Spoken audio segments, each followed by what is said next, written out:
and welcome here to TalkFCB, and welcome back to the channel here today, guys, where we have so many different topics on the agenda today. We're going to be talking about an interview, a really insightful one from Szczesny there, who has given us some absolutely phenomenal quotes. We're also going to have a real discussion about Lamine Yamal. Is there any reason at all to be concerned about him right now? We're also going to be talking about Pedri too, and the very latest reports, the very latest developments on the future of Marc-Andre Ter Stegen.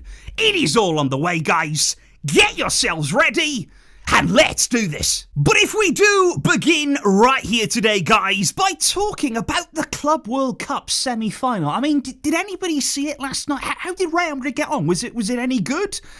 No, they didn't do very well, did they? PSG absolutely hammered Real Madrid. Now, obviously, we're going to talk more about that over on More Talk FCB. That's going to be great. But honestly, guys, thinking about more PSG's performance, you know, the way they look, the kind of team that they are, the collective unit they are, you know, I've got to say, I would love a match against Luis Enrique's PSG. And again, that deserved to be the Champions League final of last season. I still think about that maybe at least once a day. You know, we had our chance in the semi-final against Inter. It was all in our own hands. It was there for us.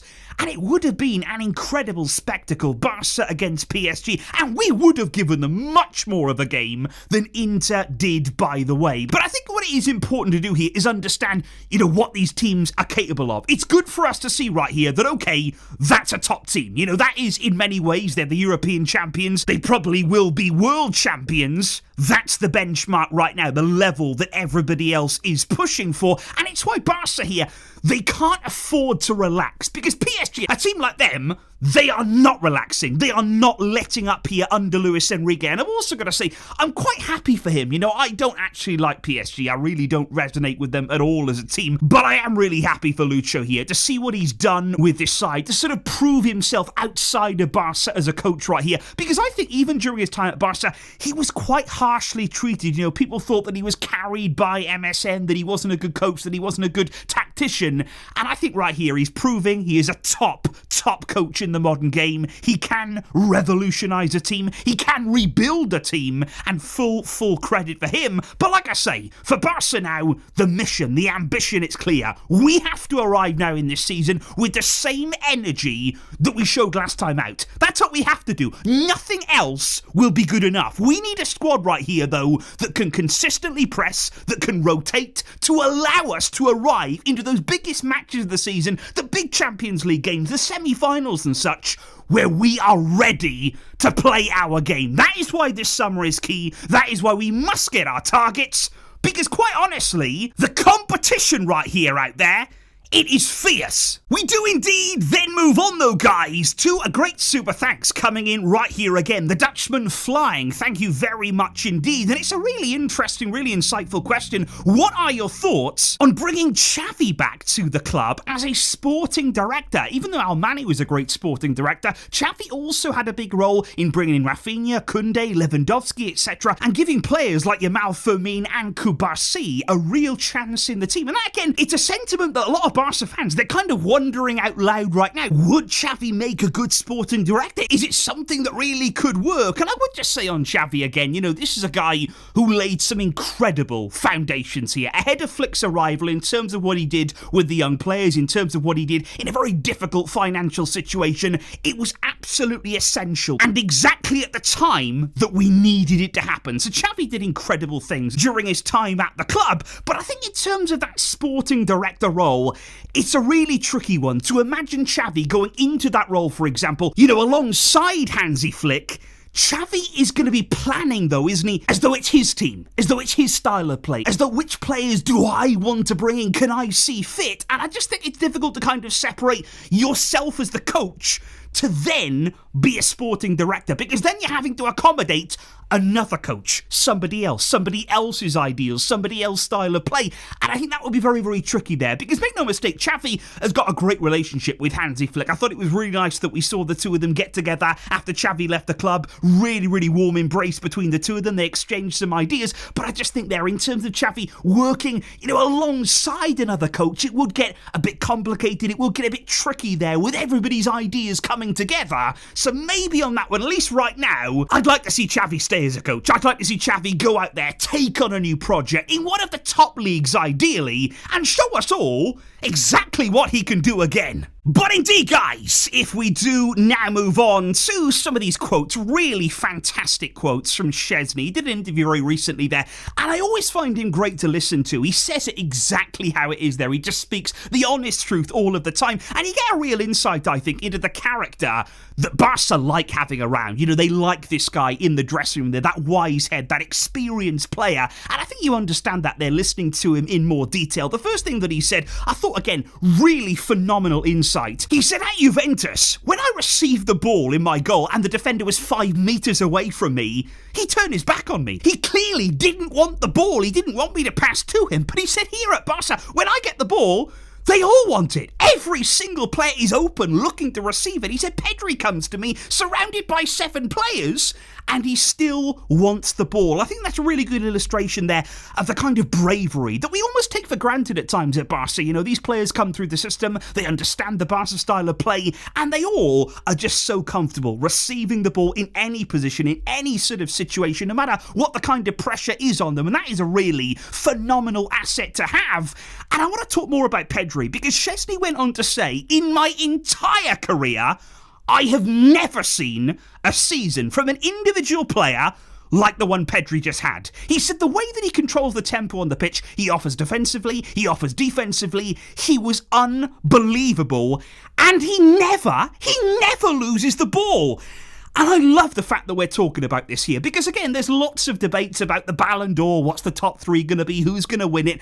But at the end of the day, Pedri was one of the best players in the world last season. There's no getting around that. If you watch Barca regularly, if you look at his influence on the team, and if you look at our team without him, it is night and day. This boy is absolutely top draw, top class. He is right up there with anybody in the world. Szczesny said, there are players who never lose the ball, sure. But he said then, they play safe. He said, but with this kid, he's not afraid to just take the ball with him. He goes into tight spaces, he plays deep passes, he makes through balls, but we all know the ball is going to stay safe when we give it to Pedri. It's almost as though you place the ball in a vault and you lock it.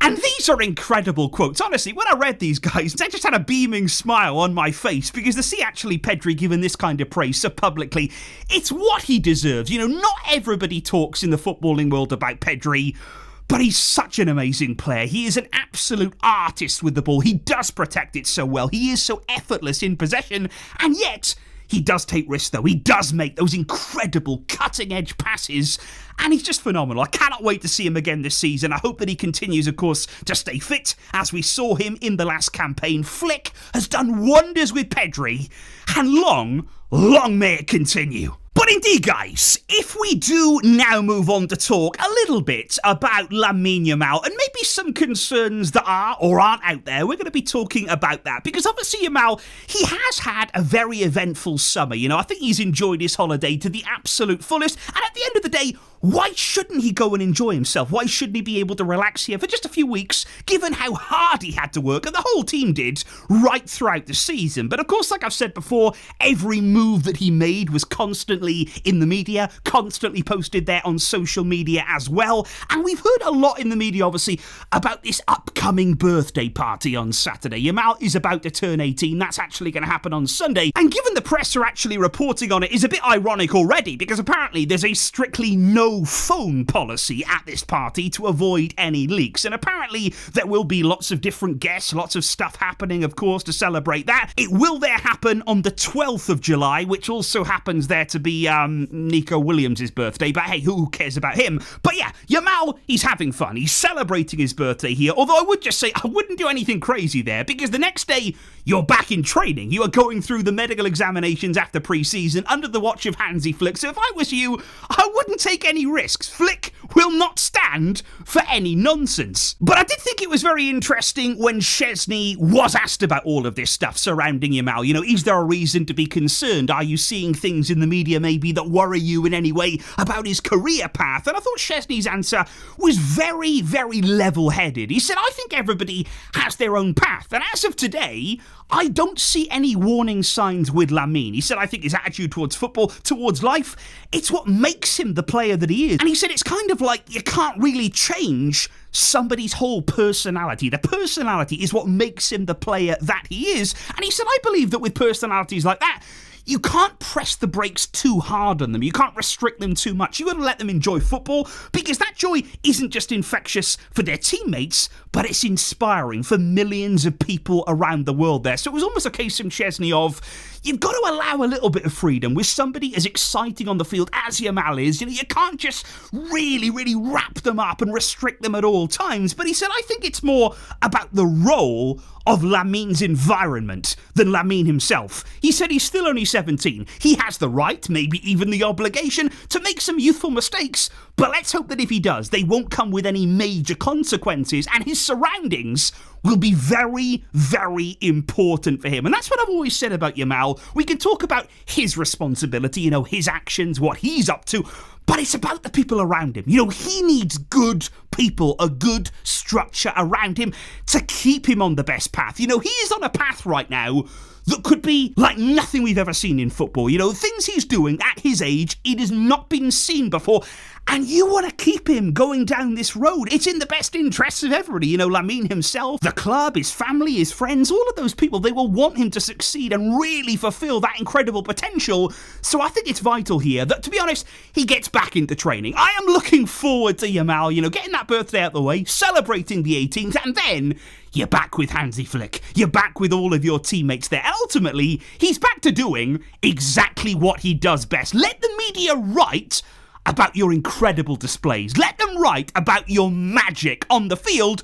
We'll all enjoy that. Those are the kinds of headlines that we want to be seeing, and those are the kind of headlines that we will be seeing. Make no mistake about that. Lamine will be back at the club soon, and he will be shining again at a stadium near you. However, guys, we do have to move on to the topic of Marc-Andre Ter Stegen. And we have spoken about this plenty of times throughout the summer so far. We're all wondering, you know, is Ter Stegen going to accept his situation? Is he going to look for a move away? Does he actually want to play football? All of these questions are swirling around our minds.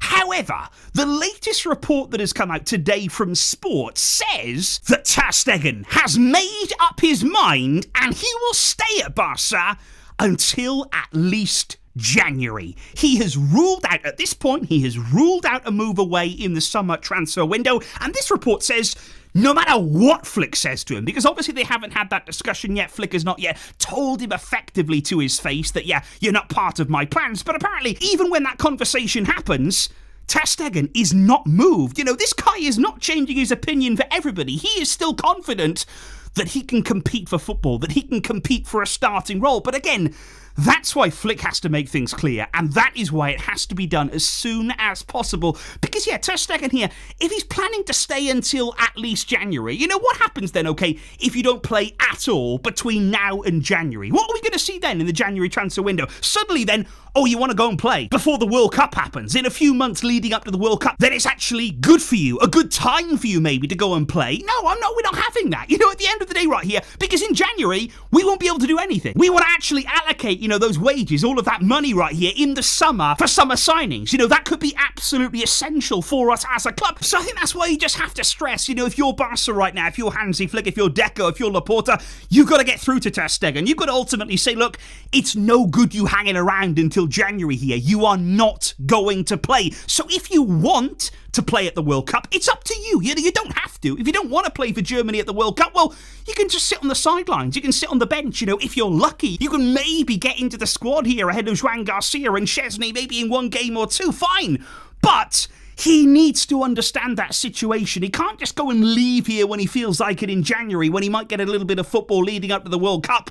The time to decide is now. Let's decide the future here and now. Let's work something out that kind of works best for everybody. Ter Stegen needs to play, needs football. Not going to happen here. No need to hang around. Barca need those wages released. They need the money available in this summer transfer window. Let's sit down. Let's try and behave like adults and try and find an agreement that works for everyone right here and right now this summer. So that there, guys, is the very latest news on the Barca front right now. Please do let me know your thoughts on everything that we have discussed right here today, including those latest Ter Stegen reports. What do you think there of the news that he is looking to stay until at least the January transfer window? I will see all of you very soon indeed, and please also do check out the content over on MORETALKFCB. Thank you indeed for the support, guys.